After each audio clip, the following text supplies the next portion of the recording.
How to lose yourself. तुम कौन हो, तुम्हारी पहचान क्या है, PSL में किस टीम को सपोर्ट करते हो, एप्पल या एंड्रॉइड, BTS को जानते हो, नेटफ्लिक्स पर कौन सी सीरीज देखते हो। ये सिर्फ एक वीडियो नहीं, ये एक स्केल है जिस पर तुम अपने आप को नाप सकते हो। क्या तुम रियल हो या एल्गोरिदम का एक प्रोडक्ट? तो आए खुद को जरा करीब से देखते हैं।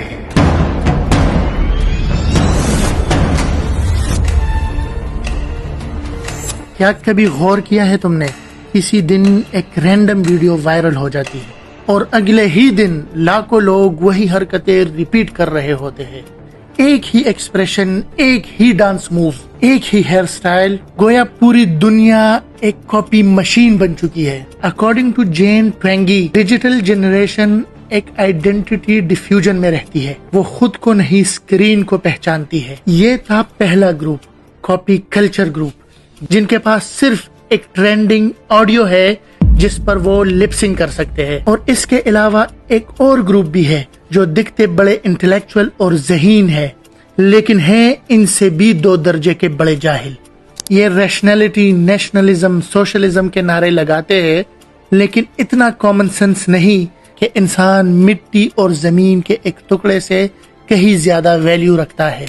जहालत का ये आलम है कि अल्लाह के हबीब की निस्बत छोड़कर कभी अपने आप को 5000 पुरानी इंडस वैली के बैकवर्ड लोगों से मंसूब करते हैं, और कभी नेशनलिज्म के नाम पर रंजीत सिंह जैसे साइकोपैथ को हीरो समझते हैं। ये लोग दिखते और दावा तो बड़ा मॉडर्निटी का करते हैं, लेकिन सोच भी इनकी सोशल फीड से ही आती है। दिमाग इनका भी खाली सांचा है जिसमें कुछ ना कुछ किसी ने भर दिया है। सोशल साइकोलॉजिस्ट एरिक फ्रॉम कहते हैं, मॉडर्न इंसान इंडिविजुअल होने की एक इल्यूजन में रहता है, हालांकि उसकी सोच और डिजायर्स सारे ही मैनिपुलेटेड है। तुम वो नहीं जो तुम समझते हो, तुम वो हो जो लोग देखना चाहते हैं।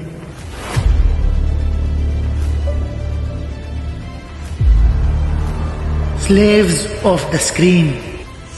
ग्लोबल डिजिटल रिपोर्ट 2024 के मुताबिक दुनिया का एवरेज इंसान 7 घंटे स्क्रीन पर गुजारता है। सोचो, दिन के तकरीबन 7 घंटे तुम एक स्क्रीन को देते हो और तुम समझते हो कि तुम स्क्रीन यूज कर रहे हो। हकीकत ये है कि स्क्रीन तुम्हें यूज कर रहा है। According to neuroscience, social media dopamine loops बनाता है। हर नोटिफिकेशन, हर लाइक, हर स्क्रॉल तुम्हारे ब्रेन को एक रिवॉर्ड देता है। यही डोपामीन हिट है जो तुम्हारे दिमाग को एडिक्टिव रखता है। माहिर नफ्सियात शेरी टर्कल के मुताबिक जितने हम कनेक्टेड हुए उतने ही हम इमोशनली आइसोलेटेड हुए। स्क्रीन ने हमें दिखाया कि हम सब एक जैसे हैं, मगर इस सिमिलैरिटी ने इंडिविजुअलिटी मार दी। अब हर कोई इन्फ्लुएंसर है, मगर कोई रियल नहीं। हर किसी के पास फॉलोअर्स है, मगर कोई कैरेक्टर नहीं। तुमने समझा तुम फोन चला रहे हो, नहीं, तुम फोन के अंदर रहने लगे हो। You are no longer watching the screen is watching you. ये सब शुरू कैसे हुआ? ये सारी गुमराही आई कहां से? इस मॉडर्न क्राइसिस को समझने के लिए हिस्ट्री में जाना पड़ेगा, जहां यूरोप में समझदारी के नाम पर जहालत ने जन्म लिया, जहां इंसान ने पहली बार कहा मुझे खुदा की जरूरत नहीं। वो लम्हा जब नीचे ने ऐलान किया गॉड इज डेड, और उसी लम्हे से ही इंसान भी मर गया। रिलीजन की जगह नेशनलिज्म ने ली, फिर नेशनलिज्म की जगह कैपिटलिज्म और कम्युनिज्म ने ली, फिर आया इंडिविजुअलिज्म, लव योर सेल्फ, और फिर सेल्फ के नाम पर आया consumerism, buy more be happy. Socialist Emile Durkheim लिखते हैं कि तकद्दुस के अलावा सोसाइटीज अखलाक की एम्प्टीनेस में गिर जाते हैं, यानी जब खुदा निकल जाता है जिंदगी बेमानी हो जाती है। फिर इंसान मीनिंग ढूंढता है फेम में, ब्रांड में, लग्जरी में, मगर वो कमी कभी नहीं भरती। अल्लाह कुरान में फरमाता है नसुल्लाह फअंसाहुम अनफुसहुम انہوں نے اللہ کو بلا دیا تو اللہ نے ان کو خود سے بلا دیا۔ جب خدا سے تعلق ٹوٹتا ہے تو خود سے بھی تعلق ختم ہو جاتا ہے۔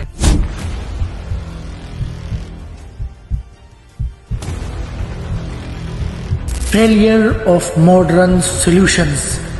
آج کا انسان جانتا ہے کہ وہ کھو گیا ہے، مگر اسے غلط علاج بتا دیا جاتا ہے۔ موٹیویشنل اسپیکر کہتے ہیں بی یور بیسٹ ورژن، لیکن سوال یہ ہے کہ کون سا ورژن؟ جو ہم نے اسکرین کی روشنی میں خود کریٹ کیا ہے۔ انفلوئنسر کہتا ہے بی لائک دیم، لیکن سوال یہ ہے کہ ان میں سے ریئل کون ہے؟ سائیکالوجسٹ کہتا ہے لو یور سیلف، لیکن اگر بیماری ہی انڈیویجویلٹی ہو تو پھر کیا جائے؟ کارل روجرز کے مطابق جب آئیڈیل سیلف اور ریئل سیلف ایک دوسرے کے آمنے سامنے ہوتے ہیں تو انسان ٹینشن اور انزائٹی میں جیتا ہے۔ یعنی جب تم وہ بننے کی کوشش کرتے ہو جو تم نہیں ہو تو تم انزائٹی اور کنفیوژن میں جیتے ہو۔ ماڈرن سولوشنز اصل مسئلے کو نہیں، اس کے سمپٹمز کو بتاتے ہیں۔ تمہیں بتایا جاتا ہے کہ تم انکمپلیٹ ہو، اور کمپلیٹ ہونے کے لیے کسی مشہور کو کاپی کرنا، تو پھر انسان ایک انفلوئنسر کو کاپی کرتا ہے جس نے خود فیک ماسک پہنا ہوا ہوتا ہے۔ ایک گم انسان دوسرے گم انسان کی نقل کر رہا ہے۔ یہ ایک سائیکل ہے، اور اس سائیکل کے اینڈ میں کچھ بھی نہیں۔ We are not evolving, we are just upgrading our masks. From sky to earth. اب سوال یہ نہیں کہ تم کیا بن گئے ہو، سوال یہ ہے کہ تم تھے کون؟ ہم وہ لوگ ہیں جنہوں نے اس دنیا کو روشنی دی۔ ہمارے بڑوں نے علم اور انصاف اور کریکٹر کو ڈیفائن کیا۔ ابن خطاب عدل اور انصاف کا پہاڑ، ابن ولید زمین پر اللہ کی تلوار، ابن سینا جس نے میڈیسنز کو علم بنایا، خوارزمی جس نے میتھس کو زبان دی، ابن al Haytham the main stone in camera creation، اور جس کے بدولت آپ مجھے دیکھ پا رہے ہو، اور جس نے لائٹ کو سمجھایا۔ ہم وہ امت ہے جس نے انسانیت کو علم سکھایا، اور آج ہم خود اپنی پہچان بھول گئے ہیں۔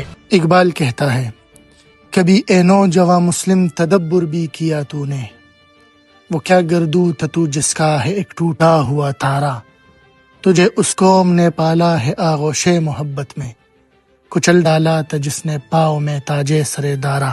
یہ وہ قوم ہے جس نے ظلم کے تاج توڑ دیے تھے، اور آج خود ایک ٹرینڈ کے غلام بن گئے ہیں۔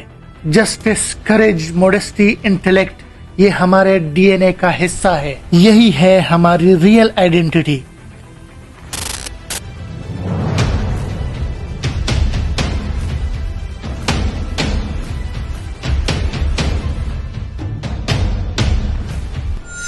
دی ریٹرن، تمہارے جڑوں کی طرف۔ آخر میں سب کچھ ایک نقطے پر آتا ہے۔ اصل آئیڈینٹی کوئی آؤٹ فٹ نہیں، کوئی برانڈ نہیں، وہ ایک تعلق ہے کریٹر سے۔ قرآن کہتا ہے قد افلح من زکاہا وقد خاب من دساہا، کامیاب وہ ہوا جس نے اپنے نفس کو پاک کیا، اور ناکام وہ جس نے اسے گم کر دیا۔ نہیں تیرا نشے من کسر سلطانی کے گنبد پر، تو شاہی ہے بسیرا کر پہاڑوں کی چٹانوں پر۔ ہمارا رہبر صلی اللہ علیہ وسلم فرماتا ہے من تشبہ بقوم فہو منہم، جس کسی نے بھی کسی قوم کی مشابہت کی تو وہ ان میں سے ہوگا۔ ذرا سوچو، ابن ولید، ابن خطاب، الصدیق، عثمان غنی، حیدر کرار، ان سب کے ساتھ اٹھنا پسند کرو گے یا بی ٹی ایس کے ساتھ؟ تو اپنے آئیڈیل کو احتیاط سے چنو، کیونکہ تم انہی کی طرح بن جاؤ گے۔ اور یاد رکھو، آئیڈینٹی خدا سے شروع ہوتی ہے اور خدا پر ہی ختم۔ The journey to find yourself ends where it truly began, with the one who created you.